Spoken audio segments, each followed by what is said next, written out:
मिलल सजनी के सजना पहिले मिलना मिलल सजनी के सजना हमारे अंगन गुलाब नियन खिलल बा बदना हमार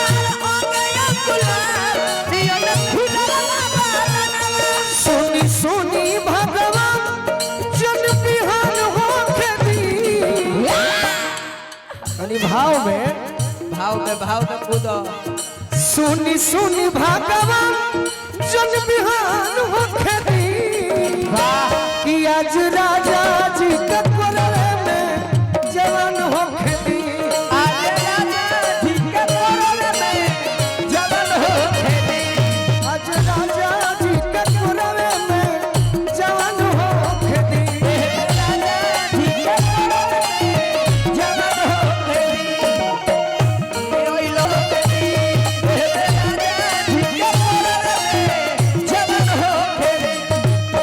लड़की कहतिया का हो राजा जी के ओठवा में ओठ जब सोती ओठ जब सोती हो ओठ जब सोती भुक भुक परी हमारा दिलवा के बोली दिलवा के मोती हो दिलवा के मोती भुक भुक परी हमारा दिलवा के मोती दिलवा के मोती हो दिलवा के मोती रात भर लभ के दरिया में रात भर लभ के दरिया में नहन होके दी अरे हम 8 फीट कि आज राजा जी के कोरे में जवान होके दी आज राजा जी के कोरे में जवान होके दी राजा जी के कोरे में जवान होके दी आज राजा जी के कोरे में जवान होके दी हमारा लाज लगता राजा जी दिया ना बुताई हमारा लाज लगता लाल नैना नसीला लाल नैना नसीला दादा बाज लगता राजा जी दिया ना पुताई हमारा लाज लगता राजा दिया ना पुताई हमारा लाज लगता एक राजा जी के कोरे में जवान होके दी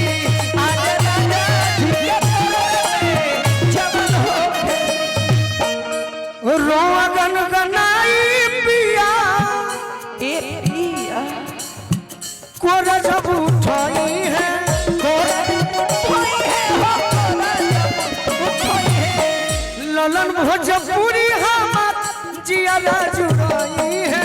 जिया ना जुड़ोई है हो जिया ना जुड़ोई है इयरऊ बोलू रजा के हो क्या बात है इयरऊ बोलू रजा के जिया जिया चाचा जी परेशान होके दी कि आज राजा जी के कोरे में आपकी परीक्षा यहीं पर होगी तहार परीक्षा और तहार परीक्षा यही बाज में हुई बाप का एकरा के 54 डराई कहे बारू सो आज यानी के मन लागत नहीं यानी के मन नहीं खेला मन लगावे के चाहिए ऐसा प्रोग्राम में नचबू नु तो पद्म श्री के दावेदार हो जाइए बाप का न तो रोज तो हैंडल भेटाते बड़े से भूल ले करे वाला ई रऊ बोलू राजा के परेशान होके दी आज राजा जी के कोरवे